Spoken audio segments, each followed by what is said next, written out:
नमस्कार, मैं हूँ आपकी हिंदी शिक्षिका श्रीमती रंजना सिंह, कक्षा 8वीं, पाठ 5 मधुबन, और इसके लेखक हैं अनुराग वर्मा जी। अनुराग वर्मा जी ने हिंदी में विपुल लेखन किया है। आपकी भाषा धारा प्रवाह सरल एवं आशय संपन्न होती है। आप हिंदी के जाने माने लेखक हैं। पाठ में श्री अनुराग वर्मा ने प्रसिद्ध लेखक डॉक्टर रामकुमार वर्मा जी का साक्षात्कार लिया है। यहाँ अनुराग जी ने डॉक्टर वर्मा जी से उनकी काव्य रचना की प्रेरणा, लौकिक पारलौकिक प्रेम, देश की राजनीतिक स्थिति आदि पर प्रश्न पूछे हैं। डॉक्टर वर्मा जी ने इन प्रश्नों के बड़ी बेबाकी से उत्तर दिए हैं। तो बच्चों, हमारा पाठ इस प्रकार से शुरू होता है। सुबह का समय था। मैं डॉक्टर रामकुमार वर्मा जी के प्रयाग स्टेशन स्थित निवास मधुबन की ओर पूरी रफ्तार से चला जा रहा था, क्योंकि 10 बजे उनसे मिलने का समय तय था। वैसे तो मैंने डॉक्टर साहब को विभिन्न उत्सवों, संगोष्ठियों का अर्थ है किसी विषय पर विशेषज्ञों का चर्चा सत्र, संगोष्ठियों एवं सम्मेलनों में देखा था, परंतु इतने निकट से मुलाकात करने का यह मेरा पहला अवसर था। मेरे दिमाग में विभिन्न विचारों का ज्वार उठ रहा था। कैसे होंगे डॉक्टर साहब, कैसा व्यवहार होगा उस साहित्य मनीषी का अर्थ है विद्वान आदि। इन तमाम उठते और बैठते विचारों को लिए मैंने उनके निवास स्थान मधुबन में प्रवेश किया। काफी साहस करके दरवाजे पर लगी घंटी बजाई। नौकर निकला और पूछ बैठा, क्या आप अनुराग जी हैं? मैंने उत्तर में सिर्फ हाँ कहा। उसने मुझे ड्राइंग रूम में बिठाया और यह कहते हुए चला गया कि डॉक्टर साहब आ रहे हैं। इतने में डॉक्टर साहब आ गए। अनुराग जी, कैसे आना हुआ? आते ही उन्होंने पूछा। मैंने कहा, डॉक्टर साहब, कुछ प्रसंग जो आपके जीवन से संबंधित हैं और उनसे आपको जो महत्वपूर्ण प्रेरणाएं मिली हों, उन्हीं की जानकारी हेतु आया था। डॉक्टर साहब ने बड़ी सरलता से कहा, अच्छा, तो फिर पूछिए। अनुराग जी का पहला प्रश्न इस प्रकार से है, डॉक्टर साहब, काव्य रचना की प्रेरणा आपको कहाँ से और कैसे प्राप्त हुई? इस संदर्भ में कोई ऐसा प्रसंग बताने का कष्ट करें जिसने आपके जीवन के अंतरंग पहलुओं को महत्वपूर्ण मोड़ दिया हो। फिर डॉक्टर साहब इस प्रकार से उत्तर देते हैं, पहले तो मेरे जीवन में समाज की अंध व्यवस्था के प्रति विद्रोह अपने आप ही उदित हुआ। सन 1921 में जब मैं केवल 15.5 वर्ष का था, गांधी जी के असहयोग आंदोलन में पारिवारिक एवं सामाजिक व्यवधानों से संघर्ष करते हुए मैंने भाग लिया। उस समय स्कूल छोड़ने की बात तो सोची भी नहीं जा सकती थी। मगर मध्य प्रदेश के अंतर्गत नरसिंहपुर में मौलाना शौकत अली साहब आए और बोले, गांधी जी ने कहा है कि अंग्रेजी की तालीम अर्थात शिक्षा गुलाम बनाने का एक नुस्खा है। तत्पश्चात आवाज तेज करते हुए कहने लगे, है कोई माई का लाल जो कह दे कि मैं कल से स्कूल नहीं जाऊंगा? मैंने अपनी माँ के आगे बड़ी ही श्रद्धा से स्कूल न जाने की घोषणा कर दी। सभी लोग सकते में आ गए। बात भी अजीब थी कि उन दिनों एक डिप्टी कलेक्टर का लड़का विद्रोह कर जाए। लोगों ने बहुत समझाया, पिताजी की नौकरी की बात कही, परंतु मैं घर से निकल पड़ा क्योंकि गांधी जी का आदेश मानना था। इस प्रकार सर्वप्रथम मैंने सत्य एवं देश के लिए विद्रोह किया। तब तक मैं 16 वर्ष का हो चुका था और राष्ट्रीय ध्वज लेकर नगर में प्रभात फेरी भी किया करता था। प्रभात फेरी का अर्थ होता है प्रचार आदि के लिए बहुत लोगों के साथ गांव शहर का चक्कर लगाना। यह बात सन 1921 की है और इस समय मैंने देश प्रेम पर एक कविता लिखी। यही मेरी कविता का मंगलाचरण था। लेखक का दूसरा प्रश्न इस प्रकार से है, आप मध्य प्रदेश से उत्तर प्रदेश कैसे आए?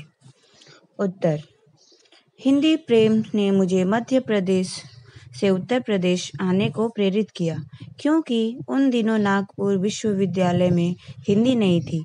सन 1925 में मैंने इंटर की परीक्षा उत्तीर्ण की। तत्पश्चात उच्च शिक्षा हेतु प्रयाग विश्वविद्यालय में प्रवेश ले लिया। मैंने इसी विश्वविद्यालय से एमए की परीक्षा प्रथम श्रेणी में उत्तीर्ण की। मैंने देखा कि डॉक्टर साहब के चेहरे पर गंभीरता के भाव साफ प्रतिबिंबित हो रहे हैं। ऐसा प्रतीत हो रहा था जैसे वे अपने अतीत में खो से गए हैं। मैंने पुनः सवाल किया।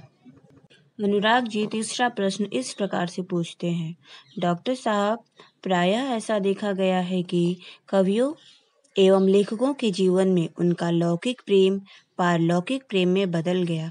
क्या आपके साथ भी ऐसा हुआ है?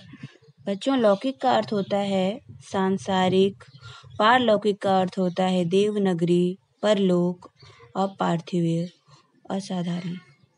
डॉक्टर राम कुमार जी बहुत ही सुंदर उत्तर देते हैं जो इस प्रकार से है। अनुराग जी, प्रेम मनुष्य की एक प्राकृतिक प्रवृत्ति है। प्रवृत्ति का अर्थ होता है चित्त का किसी ओर लगाव।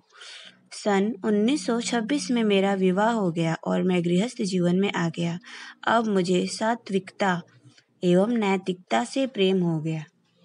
सात्विकता का अर्थ है सत्यनिष्ठ।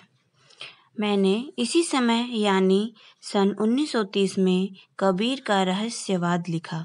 इतना अवश्य है कि मेरे जीवन के कुछ अनुभव कविता के माध्यम से प्रेषित हुए। प्रेषित का अर्थ होता है भेजा हुआ।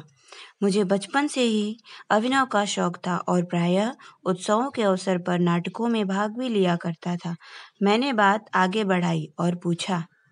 चौथा और अंतिम प्रश्न इस प्रकार से है, डॉक्टर साहब, देश की राजनीतिक स्थिति के बारे में आपकी क्या राय है?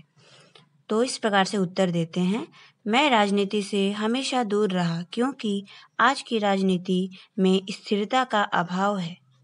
यद्यपि मैं नेहरू जी, शास्त्री जी, इंदिरा जी एवं मोरारजी भाई से मिल चुका हूँ और उनसे मेरा परिचय भी है, परंतु मैंने राजनीति से अपने आप को सदा दूर रखा। मुझे राजनीति में कोई रुचि नहीं है। मैं साहित्यकार हूँ और साहित्य चिंतन में विश्वास रखता हूँ। इतना कहते हुए डॉक्टर साहब ने घड़ी देखी और बोले, अनुराग जी, मुझे 11:30 बजे एक कार्य से जाना है। तत्पश्चात उन्होंने मुझे एक कुशल अभिभावक की भांति आशीर्वाद देते हुए विदा किया। बच्चों, यह पाठ एक प्रकार का इंटरव्यू है जिसे हिंदी में साक्षात्कार बोलते हैं। साक्षात्कार साहित्य की एक प्रसिद्ध विधा है। इसमें साक्षात्कारकर्ता किसी प्रसिद्ध व्यक्ति से उसके जीवन, उसके कार्यक्षेत्र आदि से संबंधित प्रश्न पूछता है। प्रस्तुत पाठ में श्रेष्ठ साहित्यकार डॉक्टर राम कुमार वर्मा का साक्षात्कार लिया है, जाने माने लेखक अनुराग वर्मा जी ने। पाठ में डॉक्टर साहब के बचपन, स्वतंत्रता आंदोलन में उनके योगदान, उनकी शिक्षा दीक्षा, काव्य रचना की प्रेरणा, देश की राजनीति आदि से संबंधित उनके विचारों से पाठक अवगत होता है। बच्चों, आपके सामने कुछ प्रश्न है जिनका उत्तर आपको लिखना है अपने हिंदी पुस्तिका में। संजाल पूर्ण करो, ये आपको कंप्लीट करना है। दूसरा प्रश्न है, कारण लिखो। पहला, डॉक्टर साहब को राजनीति से दूर रहने का कारण। दूसरा, डॉक्टर साहब का मध्य प्रदेश से उत्तर प्रदेश आने के लिए प्रेरित होने का कारण। बच्चों, आपको YouTube पर संत कबीर के दोहे सुनना है और उसमें से 5 दोहे आपको हिंदी पुस्तिका में लिखना है। बच्चों, यहाँ पे कुछ कठिन शब्द हैं जो आपको अपनी हिंदी पुस्तिका में लिखना है। निम्नलिखित शब्दों के विलोम शब्द लिखिए। निम्नलिखित प्रश्नों के उत्तर लिखिए।